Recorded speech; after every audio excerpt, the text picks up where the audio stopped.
Welcome to another episode of Under the Barbell Strength podcast. I'm your host, Colton Haynes, and if this is your first time tuning in, we'd love for you to follow and subscribe. Feel free to leave us a comment with any questions or topics you'd like for us to cover. The purpose of this podcast is both educational and an opportunity to showcase some incredible coaches I've had the privilege to meet throughout my journey in the strength and conditioning world. I think listeners will enjoy the diverse range of guests who will share their experiences in coaching, enhancing athletic performance, nutritional strategies, speed training, and exploring the mentality of being a strength coach. By uncovering the weight room philosophies and strategies that make these strength coaches successful, you'll gain valuable principles to elevate your own team's performance. So join us as we grow together one conversation at a time.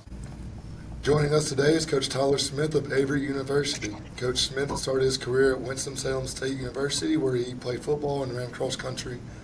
Coach Smith has intern experience at United States Special Operations at Fort Liberty and also North Carolina A&T. Coach Smith also holds certifications of his CSCS and USAW and is now serves as the Director of Sport Performance at Averett University. Welcome to the show, Coach. Hey Colton, thanks for having me, man. I appreciate you inviting me on, and sorry about all the camera issues we were having earlier, but we'll roll with it, right? Yeah, no problem. It's going to be an exciting episode, I know, because you get to open up eyes. You're the first Division III coach on the show. So, nice.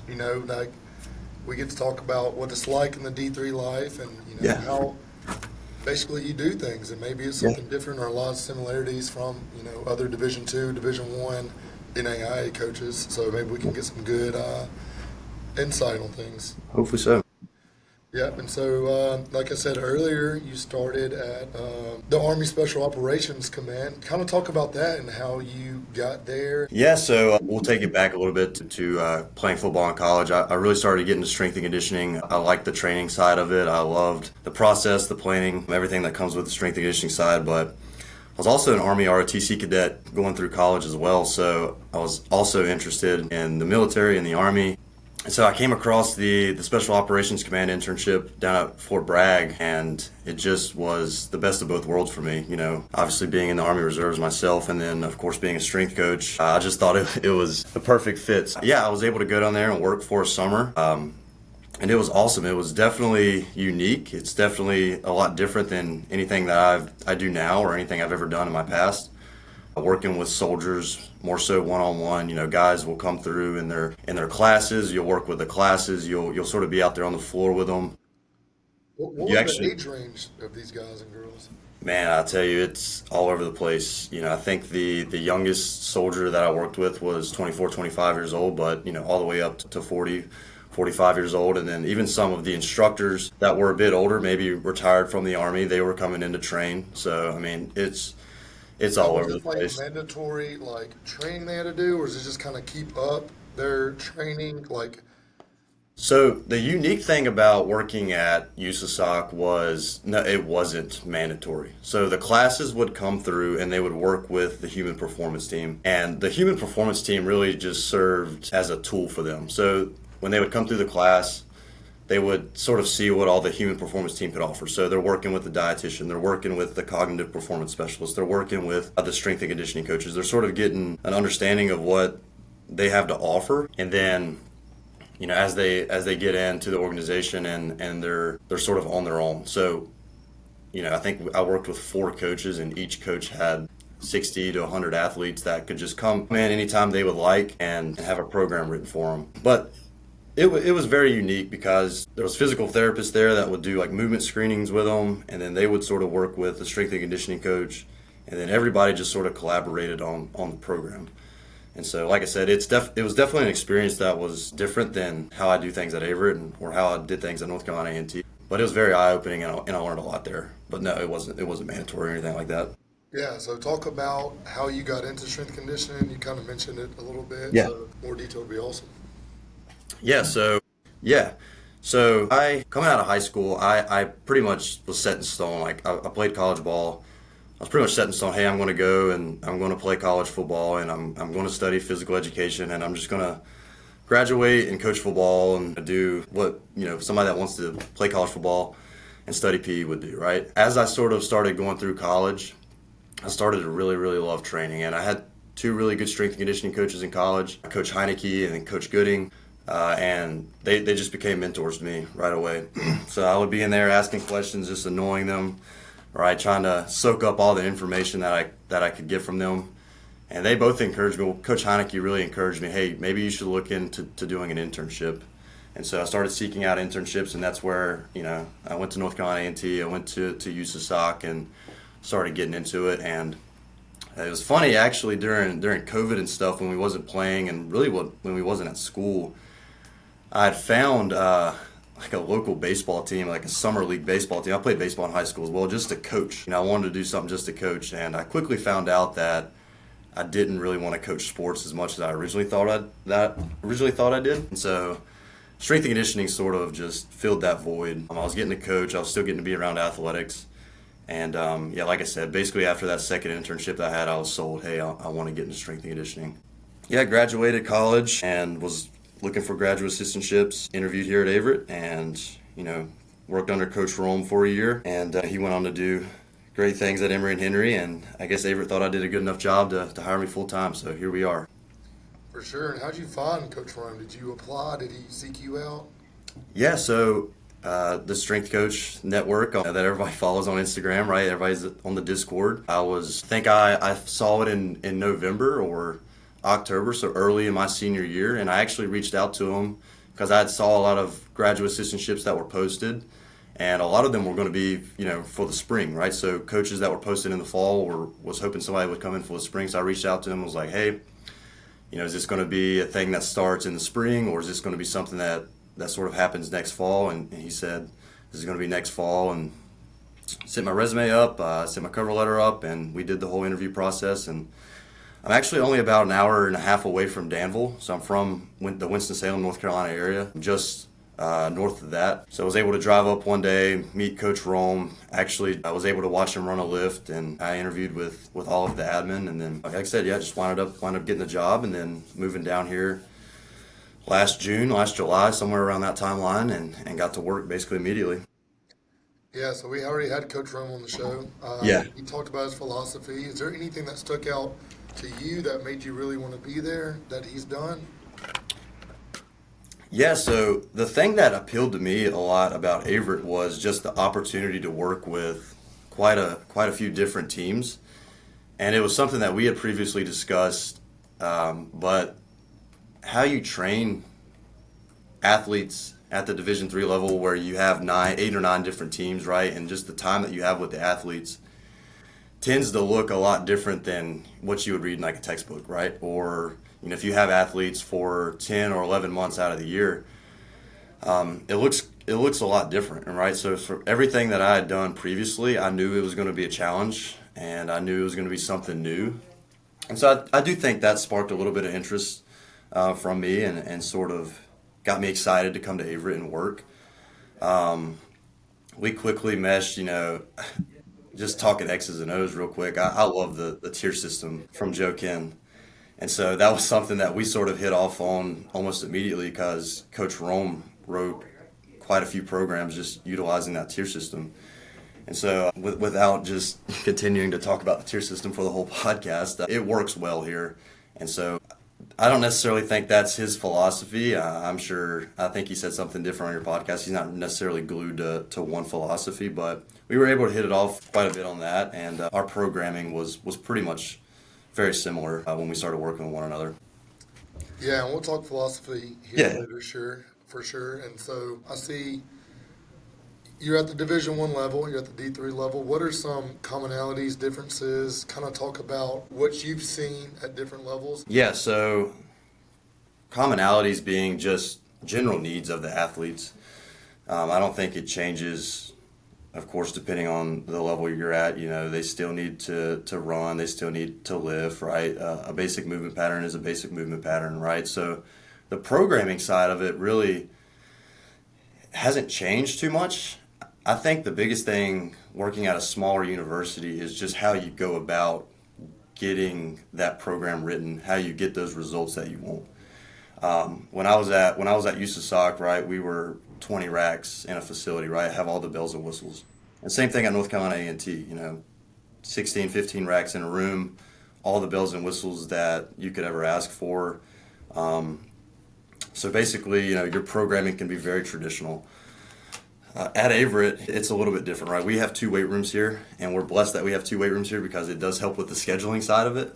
But the problem that we run into here at Averett is we have 6 racks in both of those weight rooms. So when you have 50 athletes come through a room, it presents a programming challenge. For me, coming into Averett, it was difficult because I was so used to just, like I said, a traditional program where you program the squat by itself and then you move on and then you do your accessories at the end. Whereas here, we basically have to utilize supersets, even with a main movement, even with what some people would say a more taxing movement. But like I said, it's just how we have to flow here with the room and how we try to get our results based on what we have. Yeah, and so, you're the director of sport performance there at Averett. Talk about your roles, what you do with each team, what teams you oversee, and everything like that. Yeah, so I basically, like I said, just as any director would, handle the budget, handle all the scheduling and stuff. I work with football. That's probably the worst is the scheduling part. The scheduling is difficult, but we have a pretty good system here where, I'm sure everybody's like this, where we prioritize the in-season teams, then we'll go to those intermediate teams, and then off-season teams will tend to get last dibs in the weight room. We do try to schedule our larger teams here. We try to give them an hour and 15 minutes. So like with football, with baseball, like when we know we're going to have a lot of guys or girls in the room in one period, we do try to block off a little bit extra time just so they get what they need, right? We don't want to cut anybody short. And so it does look a little bit different. We try to go with, some teams in the past have only wanted to train 1 day a week, but pretty much for the most part, we try to make sure everybody gets 2 sessions in a week with us. We love 3 here, but occasionally we'll make exceptions for 4. And really, when that comes into play is if the coach is going to let us handle the energy system development with their teams or not. And so that's something we've really been trying to push the last 2 years is let the strength coach do the conditioning as well. And of course, just, use us outside of just coming in and doing the strength training. But I work with football. I have an assistant that helps me out with football, and then I oversee lacrosse, softball, baseball, women's volleyball, golf, men's basketball, men's soccer. Those are all my teams that I run solo. You talked about your help. Talk about your staff and Yeah. Are there any interns, grad assistants? Yeah. So I kind of got hired in a weird timeline. I think we mentioned earlier in the podcast, I'm in the Army Reserves as well. So I was actually away at some training when I got hired on as the director, and I was going to be 2 weeks late coming back into school, and so I had to hire a graduate assistant while I was away, which was difficult. But we had an intern that helped us out last year that sort of had a general understanding of how strength and conditioning works, what's sort of expected in the department, and we brought him on, Jim Lawrence. He's been helpful to us. Like I said, he interned with us, so he sort of had a good understanding of how things went, how things rolled. The intern side, we had interns last year when I was a graduate assistant here, but they were basically just interns from the health science department here that needed an internship to complete their coursework, right? So I was able to go and speak with the director of health sciences here, and I said, look, we have a lot of interns that come in that want to help out, right? But I want guys that want to be strength coaches to come down and work with us. And I was like, can you mention it, to your professors or whenever you're teaching a class, like, hey, look, if anybody's interested in getting into strength and conditioning, let's start that process now and not when you're 6 months or 3 months away from graduating. And so we've been able to get 2 interns with us this year that have been phenomenal. They want to be strength coaches. We run them through an intern ed program here. And, we run 20 teams here, right? So there's plenty of opportunities to coach, whether I'm transitioning from one lift to the next and they need to get started on their warm-up. The interns can cover that until I can get down there and handle the rest of it, right? Or something as simple as the other morning, Coach Jim wasn't able to make the lifts. We had a football coach and the intern run the lift. So our interns, we're starting to sort of build up our intern program here, which I'm super excited about. And hopefully we have more guys come through the door and want to be strength coaches. Yeah, so how do you develop your interns? Are you teaching them, is there weekly meetings? Are you going over certain topics and discussions with them? Just kind of how you develop your interns. So I kept my curriculum from when I was an intern at both USASOC and at North Carolina A&T. And then Coach Rome actually had an intern curriculum from when I believe he was at Catawba. And I just sort of meshed it all three of them together. And yeah, we have weekly meetings with them, and I will present them a topic. So this week's topic was needs analysis and developing an annual training plan. Next week I think we're talking about like linear periodization, and then we'll move on to undulating periodization, energy system development, just all the basics that you would cover in any sort of intern education program. But it's about 8 to 10 weeks, depending on how in-depth it gets. We've had interns last year that come through that like I said, just didn't really ask a lot of questions, didn't really want to be a strength and conditioning coach. But both of our interns now, they're pretty dialed in with it, so they ask some pretty detailed questions. I'll teach them the lesson, I'll have them sort of back brief me on it, and then I'll give them a little assignment. And so, like I said, we did needs analysis this week, so I had them create a needs analysis for a sport that they choose. They'll bring it back to me next week, I'll review it, we'll go over it, and then we'll move on to the next lesson. Love that. Love the development of that. Yeah. So talk about what you think is important characteristics a strength coach should have, and what makes a good and great strength coach. Well, I think the first thing you have to possess as a strength and conditioning coach is you have to be able to communicate. And so you have to be able to communicate effectively. You have to be able to have your cues dialed in, obviously when you're on the floor coaching, but you have to be able to connect with athletes as well. Understand their needs. Whether that may be, hey, going out to a practice and seeing what practice looks like. I'm talking to the guys after practice, hey, are you guys pretty beat up today from your game, right? So establishing clear lines of communication with, of course, the athlete, as well as the coaching staffs that you work with, in my opinion, is probably the most important thing that you got to have. From there, I think a good foundation of the science and the understanding of the X's and O's, just so the athletes aren't looking right through you as you're coaching them. And then being personable. Like I said, just attacking the weight room every single day, coming with the energy required to coach, and just always being there for your athletes, being present. I would say those three things are at the top of my list for what I try to do with my athletes, as well as what I try to instill in the interns and the assistants that work for me here. For sure, because these athletes can see right through that, like you said. Yep. They can tell if you're bull crap or Yep. not, and they can see it. They do their research in today's world with the social media and all that kind of stuff. Yeah. And, Yeah, no doubt. they seek validation as well.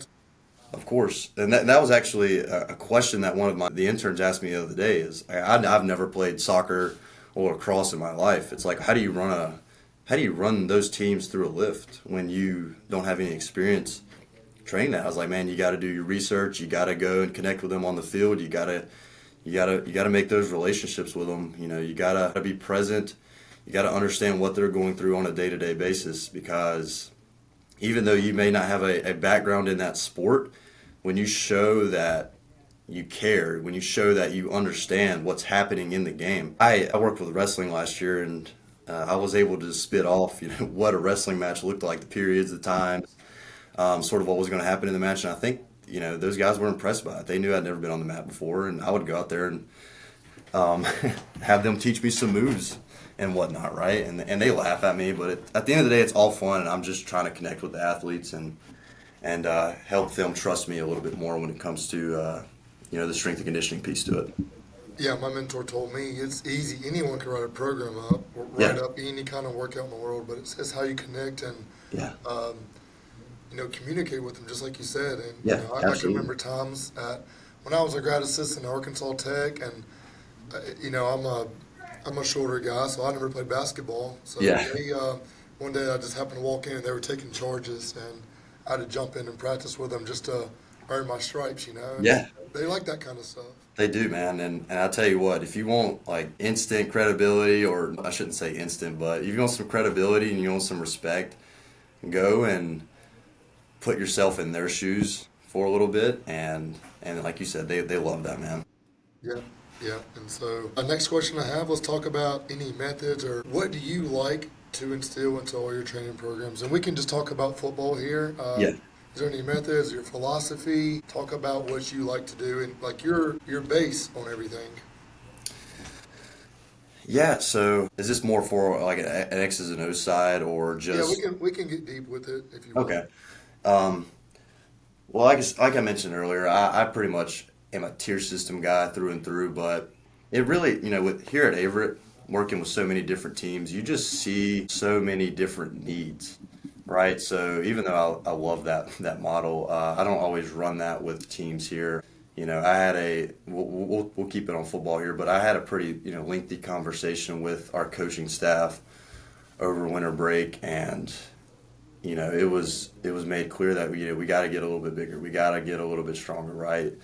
And so we have used a little bit more of like a linear approach, I would say, when it comes to the strength and conditioning piece, which is something that we do use here some, but yeah, just with most teams, it is more of an undulating model. Now with football, I'm pretty hard on most teams here when it comes to how things should be in the weight room, right? How things should be set up after we leave, how things should be executed from a movement standpoint. But with them, I would say I'm a little bit harder on them because I expect a little bit more out of them, and I'm trying to raise that standard here a little bit. So yeah, it's been unique to work with them this off season. I'm trying to get creative with our warm ups. I call it the buy-in warm up. We're gonna do something hard from the get. It's going to be 10 minutes of something difficult. You have a partner. Maybe you're doing wall sits while your partner goes on a run. Then we'll come in and we'll do some accessory work on the back end, then we'll hit the lift. I want them to understand that, nothing good happens when you're comfortable. So like the best growth happens when you're a little bit uncomfortable. So I would say the approach I'm taking with them this off season, like I said, is a little bit more of a linear model, but I try to hold them to a very high standard. I try to have them push through some discomfort every single day in the lift, whether that be at the start or at the end with some sort of finisher. And they love it. They love to compete. We're trying to get the most out of them from a competition standpoint. So, yeah, like I said, this spring has been awesome with them because we're starting to see guys sort of come out of their shell. They're starting to really understand like what it feels like to push, what it feels like to hold your teammates accountable, and we're really growing a lot in the weight room, which I'm excited for the guys to roll into spring ball with all the hard work that we've put in so far. So what would you say are some staples in your programming? Like, is it maybe a front squat or a hang clean? What would you say, no matter any kind of programming you do, what are some staples that you're always going to implement? Yeah, so with them, we would do a lot of clean work with them, whether that be hang clean, power clean, clean complex. One of the things that I ran into going through and navigating the football season with them this year was how many new faces we had and how many guys that never had called a clean before. And so once again, just sort of transitioning into the spring, I wanted to get away from our cleans, and we picked back up the trap bar deadlift, so that pretty much always stays in the program. We're always going to do some sort of squat variation. We got them front squatting now. We had them back squatting to start. We do have some safety squat bars that we're going to utilize on down the road. Just trying to correct the squat form and stuff currently, but I'm basically always going to have some sort of hinge, a squat, a horizontal press is pretty much always going to be in the program. And one thing that's a staple in the program is always going to be some sort of vertical pull as well. The development that happens from the chin up, from the pull up, I feel like is just something that we can't afford to keep out of the program, especially for a team like football with all of the shoulder injuries and stuff that happen in the sport. So yeah, just your fundamental movement patterns, but something that I've sort of toyed around with this spring is giving them a little bit more variation throughout the training. So instead of running, a 4 or 5 week block, we've basically have split it up into 2 or 3 week blocks. And so, like I said, we'll do our back squats, and then we'll transition to the front squats, and then we might revisit the back squat again, but maybe we're doing it with tempos this time, or maybe we're adding in the isometrics. So yeah, fundamental movement patterns, but guys wanted variation. I wanted variation just to coach something fresh a little bit more often, and they seem to really enjoy it. And like I said, I feel like it's worked with them so far to keep them a little bit more engaged. So I'm excited to see where that sort of goes throughout the rest of the semester. And we'll keep on the topic of football. Y'all are in off season right now. Yeah. Kind of talk about the frequency, how often they're coming in there, Yeah. how long, Just kind of go through your Yeah. whole off-season program. Okay. Yeah, so it's different this year than it was last year. So we emphasized a lot of speed work last year and the energy system side as well. We went 3 days in the weight room, 2 days on the field. This year, like I said, just talking with the staff and understanding our team needs, we do need to get a little bit bigger and a little bit stronger. So we're in there 4 days a week. So we utilize almost like a high-low model now with our guys. And then we'll do like a team run on Wednesday mornings. Now we will sprinkle in some fun competitions that will require running and stuff throughout the week. Yeah, we're Monday, Tuesday, Thursday, Friday in the weight room now, and then Wednesdays we'll do, like I said, a big team run. Saturdays I open up the weight room, and Saturdays are just like a meathead type lift. Come in, get some more upper back in, get your bis and tris in, maybe get some more neck support work in, hit your core, and then a little bit of just low intensity aerobic conditioning, whether that be, hey, we're going out and we're pulling sleds with some lightweight for a couple 100 yards, or guys are hitting tempo runs at a comfortable pace on their own. But yeah, like I said, we're really trying to push up, getting them into the weight room as much as we can. Spring ball is going to be set to start up in about 3 weeks, I believe, 4 weeks. And so we will shift to a 3-day-a-week model with them. So we'll lose that Wednesday run with them, and then we'll lose an additional day in the weight room with them as well, which is fine because, as you know, the priority isn't strength and conditioning anymore. It's, hey, how much better of a football team can we become? And so, yeah, we'll probably start to look at utilizing more of a non-linear or an undulating model during that time. But for now, just trying to get those guys as big as we can. For sure. And, the most commonly used word is sport specific. Yeah. How do you get position specific with them? Are they doing a bigs lift and skill lift? Are they all doing the same thing? Is there any difference with all that? So it is hard to, just based on class schedules, and we only have 2 slots where the football team lifts currently. Where we try to get specific with training is in our accessory work. So, our bigs may be doing, a Zercher, good morning or something along those lines where they're anterior loaded. And then our skill guys may be doing something more so along the lines of something explosive. Maybe they're outside doing a scoop toss, or maybe they're doing a glute ham raise with a band or something along those lines. So we try to get a little specific with our accessory work, but for the main movements, we pretty much all work off the same card on that. In years past, we've gotten a lot more specific when we're able to get on the field with them a little bit more and do some of that energy system development. But like I said, that's just not a huge staple in the program currently. So specificity, I don't even know how you say that word, would just be, we try to achieve that through our accessory work in the weight room. No doubt, for sure. And so talk about do you taper off during spring ball? How does that work? Yes, so we will, like I said, we will drop back to 3 days a week, and I'll just try to monitor load. And once again, it's just all about being out there with the guys and talking to the coaching staff.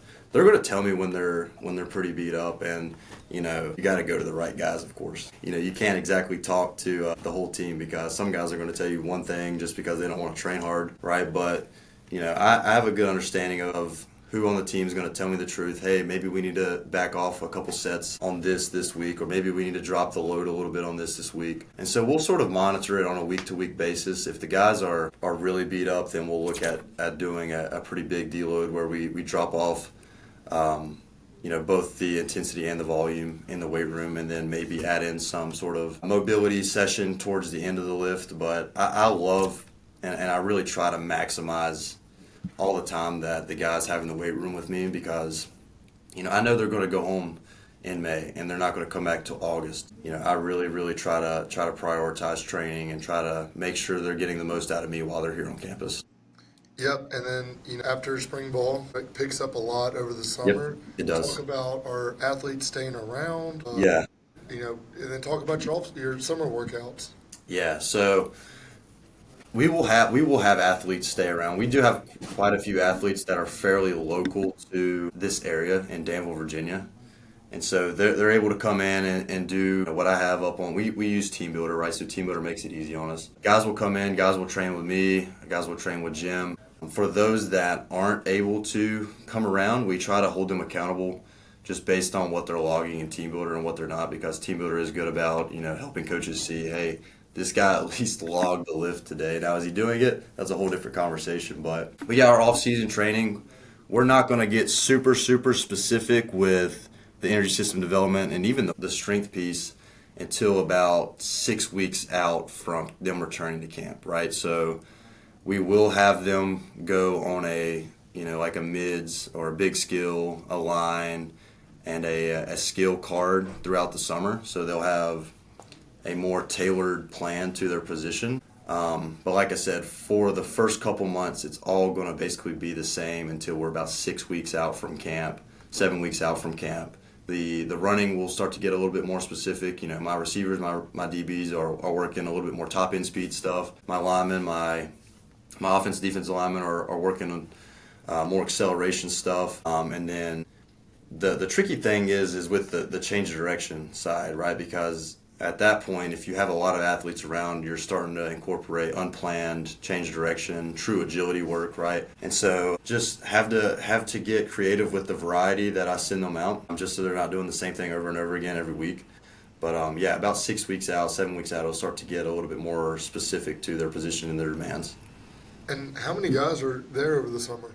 So we'll have 20 to 30 guys come through over the summer. Like I said, these are pretty much guys that either live in Danville because they work a summer job here, or they're local to the area. They're a town or two over. They're able to drive in and come in and train. So, 20 to 30 guys are pretty much expected. We would love to have more. I think we're going to sort of try to brainstorm some ways that maybe we can keep guys around for a bit longer. But I think that number has been pretty much consistent over the last few years, 20 to 30 guys.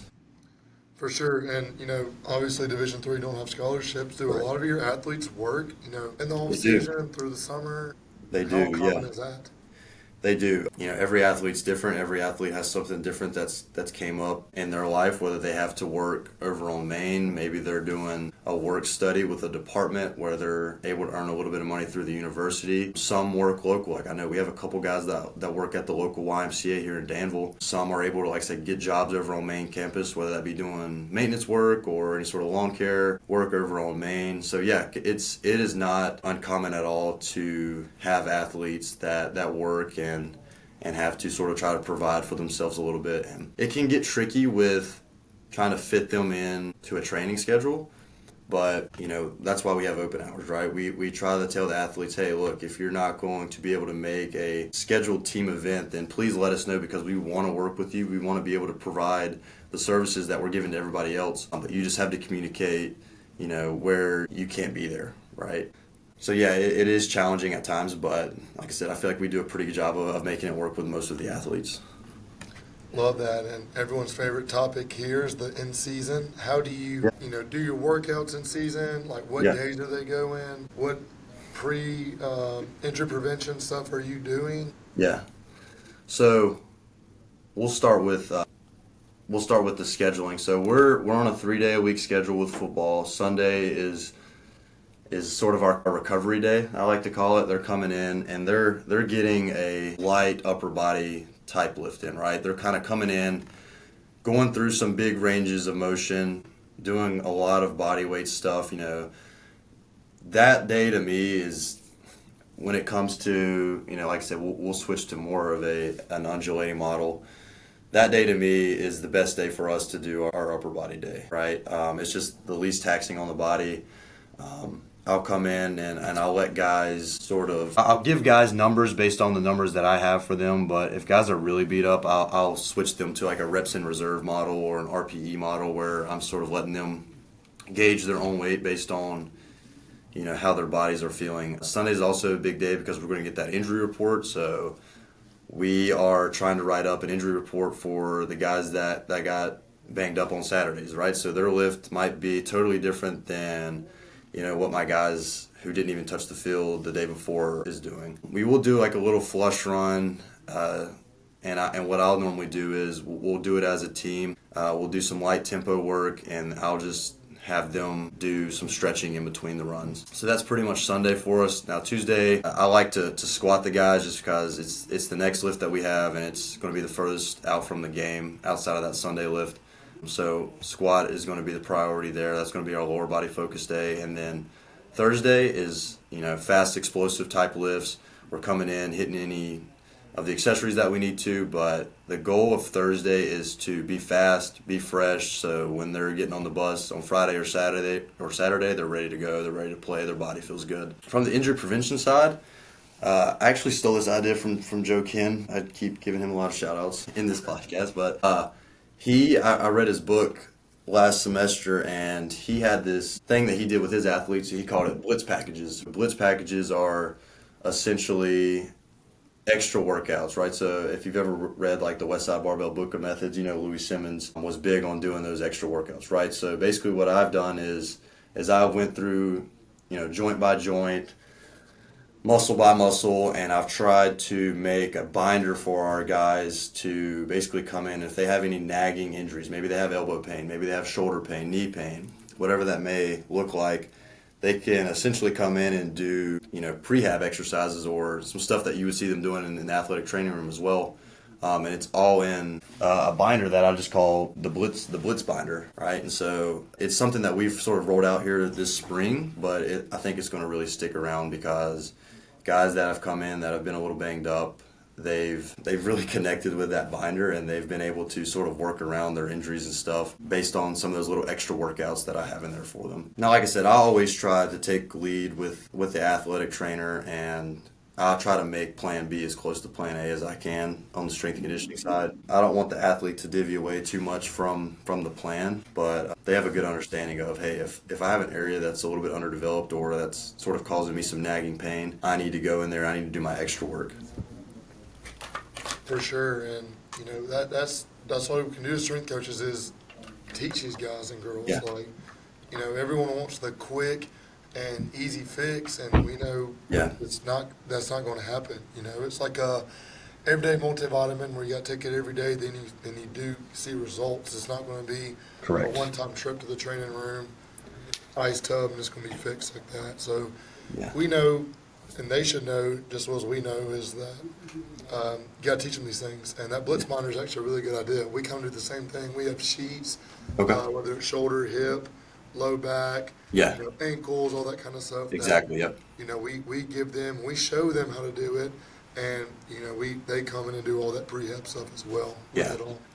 Yeah, I think that's been something that I really am glad that I read about, and something that I'm glad that we've started to introduce here. Last year we sort of toyed around with it. My girlfriend's in physical therapy school, so she was actually able to make us a rehab card, and we used that a little bit. But what we found with the Blitz binder is it's just we can offer them a lot more variety, a lot more exercise selection, and instead of them reading off a card, now they have a whole binder of things to choose from. So we use it with every team here, not only just football, but the athletes seem to really like it, and I know I do as a coach as well.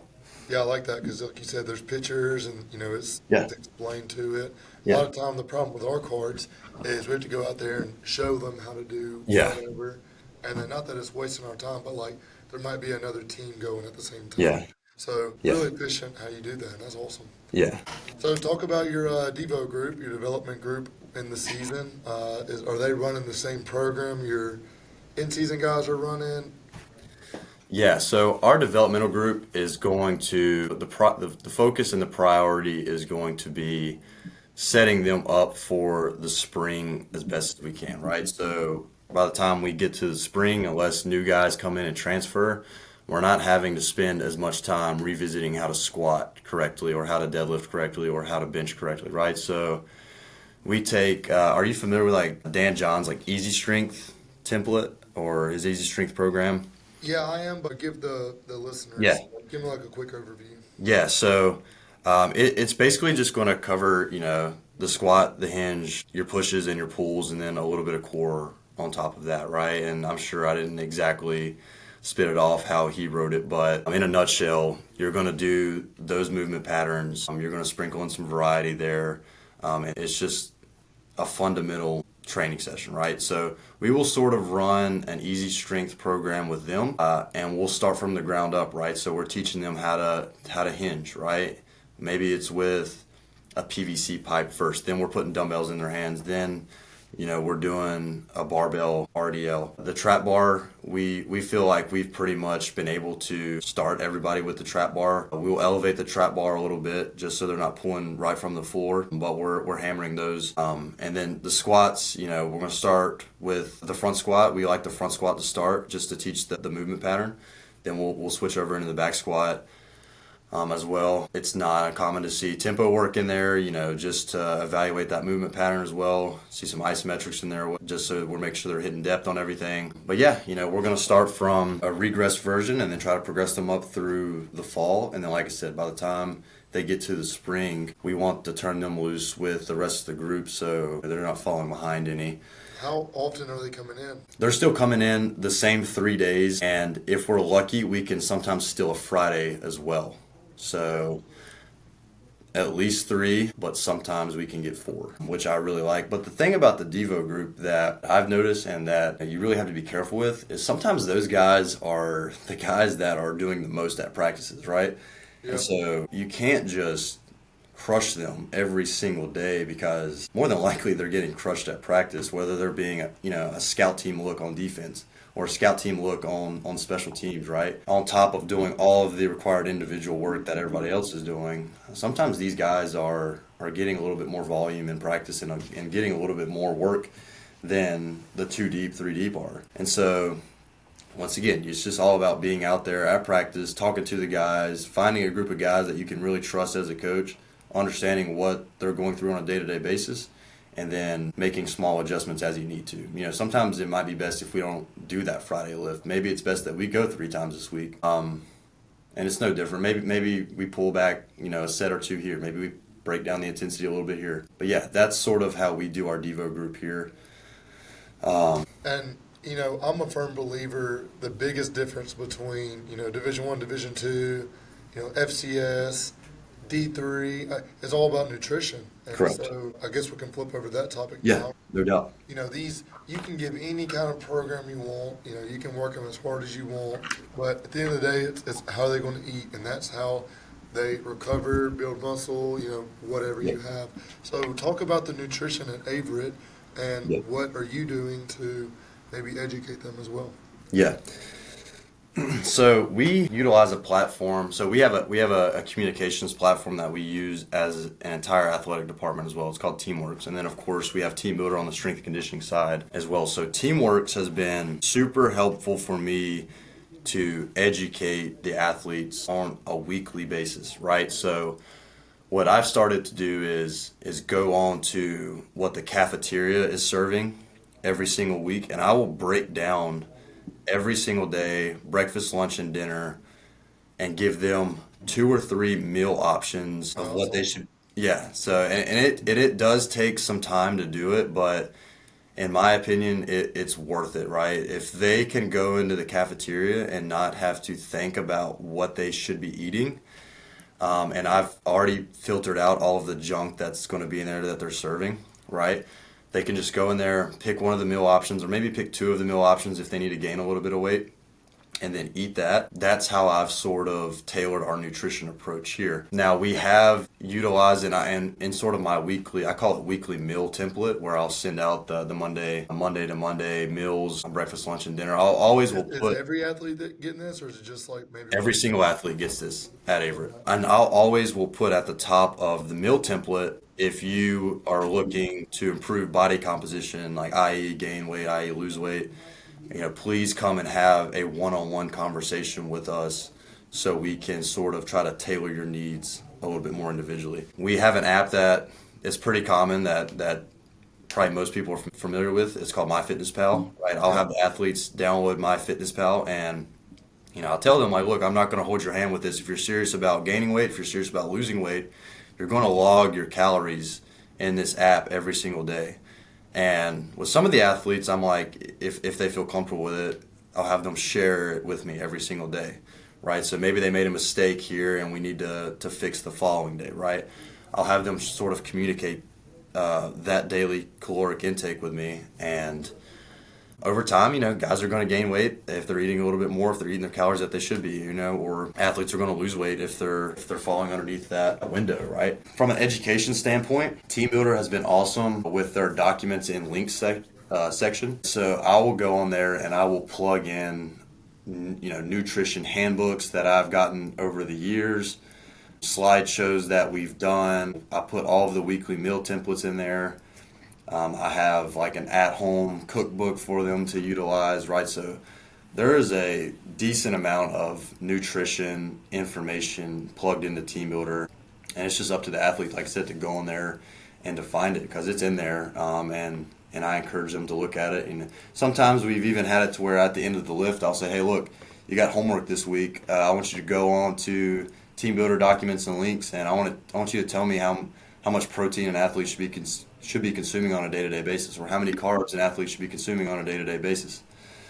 And they'll come back to the next lift and they'll give me the answer, right? So just different ways to educate them throughout the year. But Teamworks and Team Builder has definitely been something that we've tried to utilize to its full potential, and it's made our lives a lot easier.